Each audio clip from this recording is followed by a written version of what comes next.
Créé en 1979 sous la Deuxième République par le ministère du Développement rural, au sein du département de l'hydraulique et des énergies rurales, DHR en sigle, dont l'une des missions était l'électrification rurale.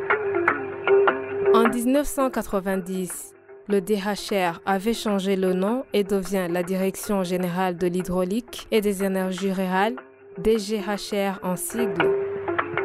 Dans le temps, la Direction générale de l'hydraulique et des énergies rurales, DGHR en sigle, avait bénéficié des financements directs de la part du gouvernement du Burundi et ceux de bailleurs de fonds comme ceux de la Banque mondiale, de l'Union européenne, le Luxembourg et autres, ce qui avait permis à l'entreprise de réaliser des activités non négligeables en milieu rural en matière de l'électrification en construisant plusieurs microcentrales hydroélectriques et en tirant des lignes électriques à partir du réseau national construit par la Régie des eaux.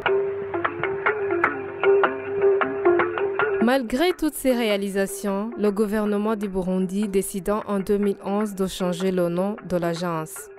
Dès lors, la Direction générale de l'hydraulique et des énergies rurales, DGHR en sigle, est scindée en deux, dont l'Agence de l'hydraulique en milieu rural, AHMR, et Agence burundaise de l'électrification rurale, ABR en sigle, avec une seule et simple raison que celle de s'occuper de l'électrification rurale et continuer la gestion des microcentrales laissées par la Direction générale de l'hydraulique et des énergies rurales, DGHR en sigle. Donc, l'Agence burundaise de l'électrification rurale, ABR en sigle, est une institution publique sous tutelle du ministère de l'Hydraulique, de l'Énergie et des Mines qui a pour mission principale la planification, la réalisation des études et l'exécution des projets d'électrification des centres ruraux, des villages, des centres de santé, des collèges communaux, des centres de négoce et certaines infrastructures publiques comme les communes isolées du réseau électrique national, en vue de contribuer à l'amélioration des conditions de vie de la population et appuyer à la lutte contre la pauvreté en vue d'atteindre les objectifs du millénaire pour le développement. Après s'être rendu au siège de l'ABR à Bujumbura, le directeur général rencontré sur les lieux nous parle de l'agence, sa mission ainsi que les perspectives d'avenir pour toujours améliorer le bien-être de la population en milieu rural. L'agence burundaise pour l'électrification rurale ABR, elle est placée sous la tutelle du ministère de l'Hydraulique, de l'Énergie et des Mines. Et elle a été créée à travers le décret numéro 318 du 22 décembre 2011.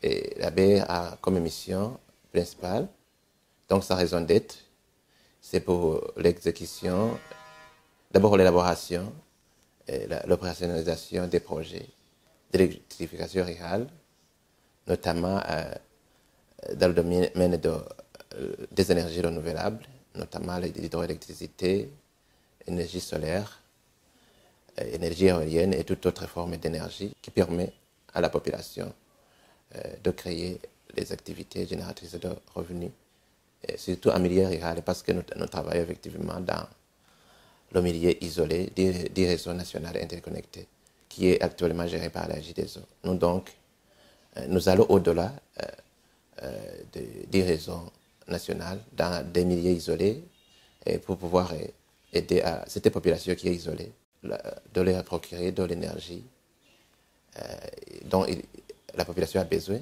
dans le milieu rural isolé, qui n'est pas tout près des réseaux électriques interconnectés du réseau national. Donc, dans ce sens-là, nous sommes là pour mettre en œuvre le plan national de développement 2018-2027, mais aussi dans la mise en application effectivement des options stratégiques de son Excellence le Président de la République du Burundi, et son Excellence le Général-Major Evariste Ndayishimiye, qui a mis en avant la transformation industrielle de l'économie et aussi assurer un meilleur accès au logement, aussi bien assurer une ouverture médicale universelle, l'autosuffisance alimentaire et dispenser une éducation de qualité. Comme vous le savez, l'énergie, que ce soit électrique ou que ce soit d'autres formes d'énergie, c'est indispensable au développement humain, au développement du pays, dans la lutte aussi contre la pauvreté.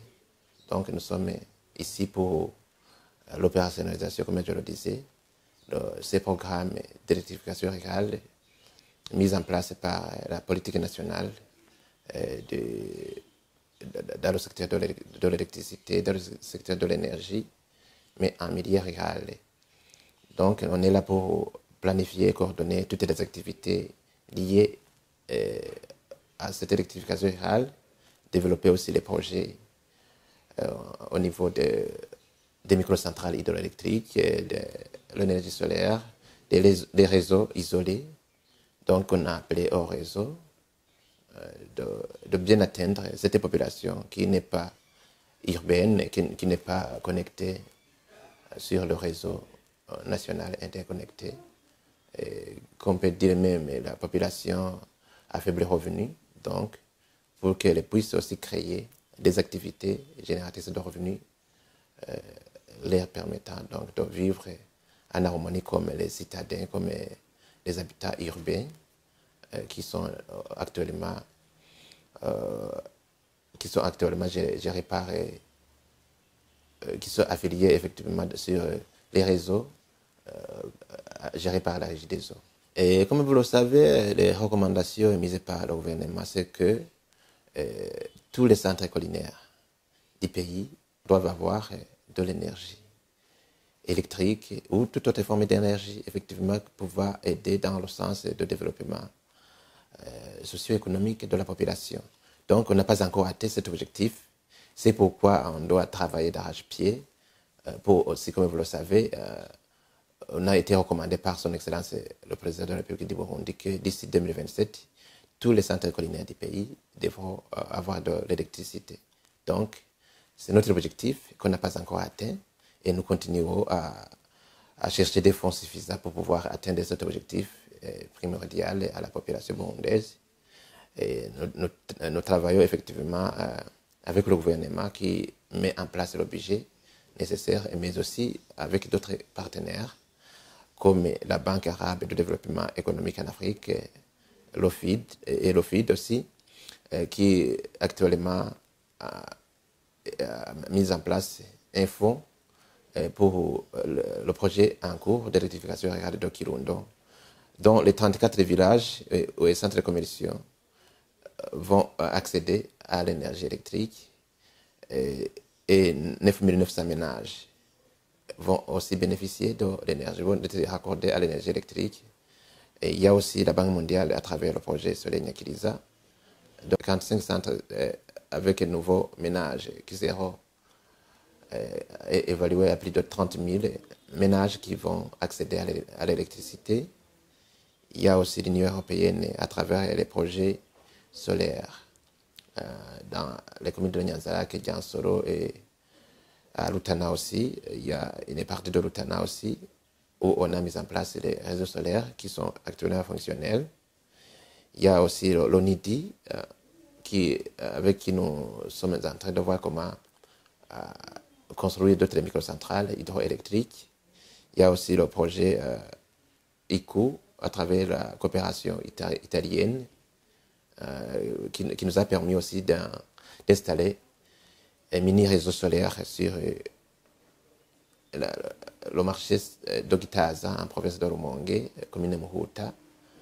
Ce marché-là qui actuellement bénéficie de l'énergie solaire permet aux vendeurs, aux commerçants, petits commerçants aussi, de gagner en utilisant aussi cette mini réseau solaire, en faisant des activités génératrices de revenus, comme charger des batteries des pêcheurs, comme l'utilisation des frigos avec les poissonneries, tout ça, qui permet à cette population de Gitaza d'accéder à l'énergie électrique.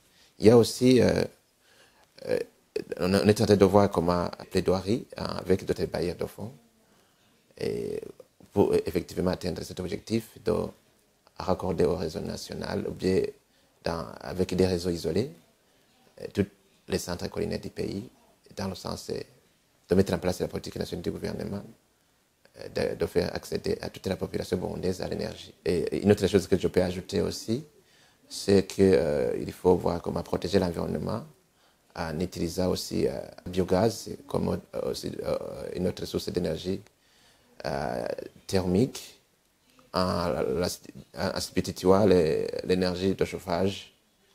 Comme vous le savez, beaucoup d'arbres sont battus et l'environnement aussi est menacé. Par exemple, on utilise beaucoup de charbon. Il faut voir comment on peut utiliser également dans les perspectives d'avenir les briquettes pour effectivement substituer le bois de chauffage par des briquettes modernes.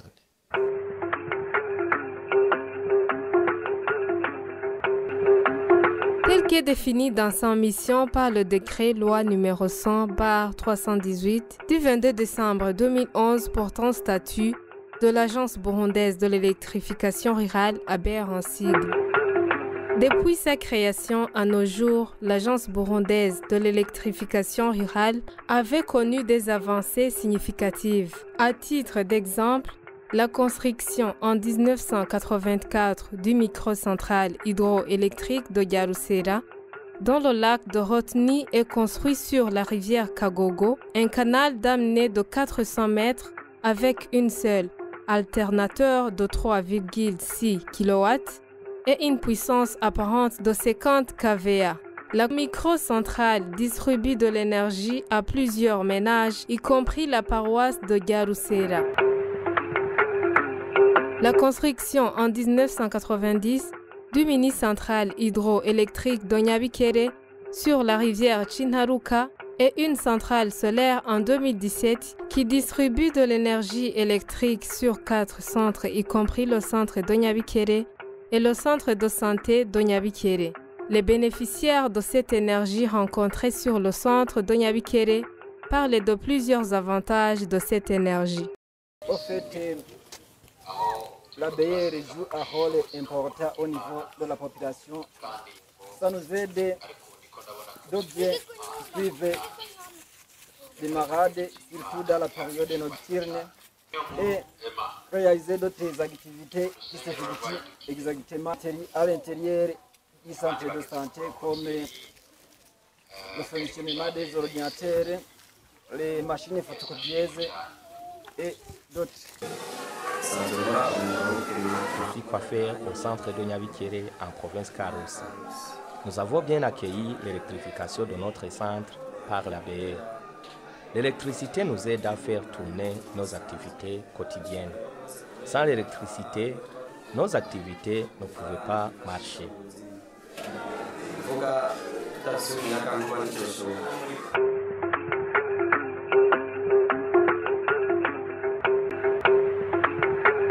La construction en province de Ruyigi de 2 microcentrales hydroélectriques. Microcentrale de Butezi construit en 1990 sur la rivière Sanzu avec une puissance de 200 kW et une puissance apparente de 250 kVA. Microcentrale distribue de l'énergie électrique à plus de 140 ménages de 4 centres dont Sorero, Mubira, Kurihomye et Butezi. Sur Butezi, la vie tourne grâce à cette énergie. En témoignent les activités génératrices de revenus qui s'y opèrent, notamment les studios, les moulins, les imprimeries et le soudage. Et quant aux microcentrales hydroélectriques de Kayongodi, construites sur la rivière Kayongodi, colline Kaanda, cette dernière, construite en 2011 et inaugurée en 2014 par son Excellence Feu Pierre Nkurunziza, c'est la microcentrale hydroélectrique la plus puissante construite et gérée par l'Agence burundaise de l'électrification rurale ABR en sigle. Avec une puissance de 500 kW, La microcentrale distribue de l'énergie à plusieurs centres ruraux, dont Kayongozi, Gasenyi, Busoro et Nyankanda. Le technicien de l'ABR rencontré sur le lieu témoigne que toute l'énergie électrique produite par les deux alternateurs n'est pas toute consommée par la population, raison pour laquelle on met en marche une seule alternateur. Début de construction en 2012, la session d'ouverture en 2014, de la puissance de 500 kW, les 4 centres à savoir Kayongozi, Gasenyi, Busoro et lycée Nyankanda. Dans 500 kW, nous avons des machines de ligne produit 250 kW. Et maintenant, nous utilisons une seule turbine. Oui. Comme nous sommes dans les milieux ruraux, nous manquons de clients à cause des personnes pauvres. Donc nous proposons de continuer le programme de donner les compteurs à ces clients dans les tranches pour que nous puissions augmenter le nombre de clients et le nombre de consommation de l'énergie. Dans ces derniers jours, l'ABR vient de distribuer de l'énergie électrique au marché d'Ogitaza grâce aux plaques solaires déposées sur la toiture de son marché et permettant aux activités génératrices de revenus à se développer très rapidement. Une femme vendeuse d'eau froide dans son marché témoigne. Je suis commerçante dans ce marché d'Ogitaza. Je viens de terminer les universités. Je suis venue ici pour faire le commerce et j'ai vu ABR nous amener l'énergie solaire photovoltaïque produite à partir du rayonnement solaire. Vraiment, cette énergie solaire a une grande importance pour moi car j'ai eu une occupation. Dans notre marché d'Ogitaza, les gens qui vendaient les glaçons venaient de Bujumbura, les autres de Kanyosha. Mais je me suis dit, comme il n'y a pas d'autres personnes ici, laisse-moi commencer. Dès qu'on nous a donné de l'électricité, j'ai acheté les réfrigérateurs et j'ai commencé à travailler. Les élèves et les commerçants, quand ils ont soif, ils viennent chez moi. Le grand avantage que nous avons même pour le lait, les cafétérias auparavant utilisaient les glaçons qu'on achetait ailleurs. Mais maintenant, nous achetons du lait, nous les mettons dans les réfrigérateurs. Quand un client vient, boit du lait qui a une bonne qualité et froid. Cela est un autre avantage pour les commerçants de notre marché d'Ogitaza. Nous disons merci à l'ABR d'avoir amené l'énergie solaire.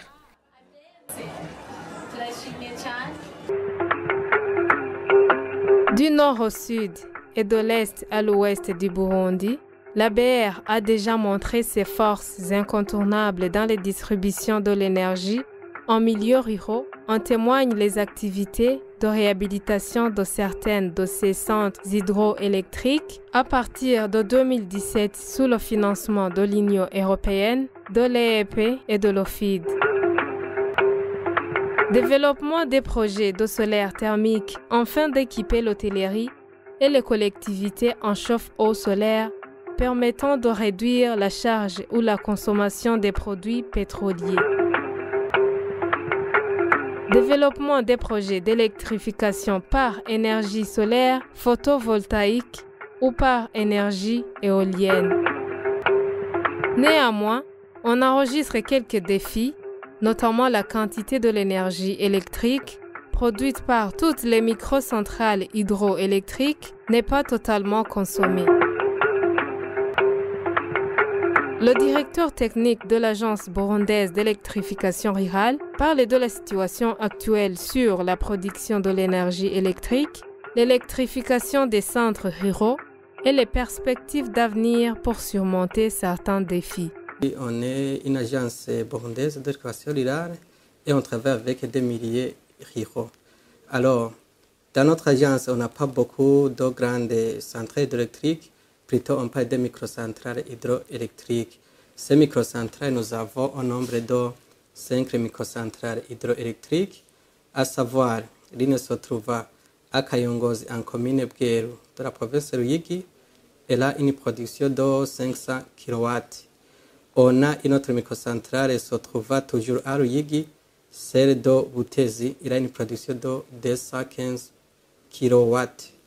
On a aussi une microcentrale hydroélectrique qui se trouve en province Karusi, en commune Nyabikere. Elle a une production de 120 kW. On a aussi ici à Muramvya une microcentrale hydroélectrique qui se trouve à Garusera, en commune Muramvya. Elle a une production de 30 kW. Vous entendez que ce sont des petites microcentrales. Et aussi, vers le sud du pays, on a une microcentrale qui se trouve à Kigwena, en province de Rumonge. On a aussi des microcentrales, ou bien des mini-réseaux solaires. On a l'une se trouve à Gitaz. Il a une production de 50 kW pic. C'est un financement de l'agence coopération universitaire appelée ICU. C'est ICU qui nous a donné ça via la coopération italienne. Ce sont des bailleurs de fonds italiens qui nous ont donné ça. Ici, je peux préciser à Nyabikere qu'on a une centrale hybride, c'est-à-dire elle produit à la fois pendant le jour, on a une source solaire et pendant la nuit, on a déjà l'eau qui est déjà accumulée, on utilise l'hydro, c'est-à-dire c'est combiné avec l'hydroélectricité et le solaire, c'est-à-dire c'est combiné. Je dirais que c'est environ 1,5 MW la puissance totale produite. Concernant la production à vide, on l'a déjà réalisé parce qu'on travaille avec des milliers ruraux. Alors, la population rurale n'a pas beaucoup de moyens pour s'accumuler, pour s'approvisionner de l'énergie électrique, mais pour le moment, on est en train de faire des extensions pour cette année, cette année budgétaire 2021-2022, on a prévu faire environ 9 extensions, grandes extensions. C'est-à-dire on va alimenter la commune Bweru à Ruyigi, le centre Mubuga, le centre Nyaka et le centre Maramvya, le centre Bwagiriza. On a aussi le centre de quelques petites extensions qu'on va faire pour pouvoir effectivement rentabiliser ces microcentrales. Malgré les efforts fournis par l'Agence burundaise d'électrification rurale dans la production de l'énergie électrique, voire les nombres des microcentrales hydroélectriques, les centres solaires et autres, la population en milieu rural reste moins sensibilisée sur la nécessité et l'utilité de l'énergie électrique. Et c'est l'affaire des autorités communales, du gouvernement du Burundi ou de l'Agence burundaise d'électrification rurale. Ici, la conseillère en charge de la communication au niveau de l'Agence burundaise d'électrification rurale donne des éclaircissements. Les stratégies que nous avons ici dans notre agence, qui est une agence burundaise de l'électrification rurale, est de sensibiliser d'abord la population rurale. Donc nous disposons des plateformes différentes comme le site de la BER, le Facebook, Twitter. Donc ce sont des plateformes qui sont là pour orienter les visiteurs ou bien les partenaires. En plus de cela, nous organisons des campagnes de sensibilisation à l'endroit de la population rurale pour transmettre un message qui est basé sur les bienfaits de l'électrification rurale.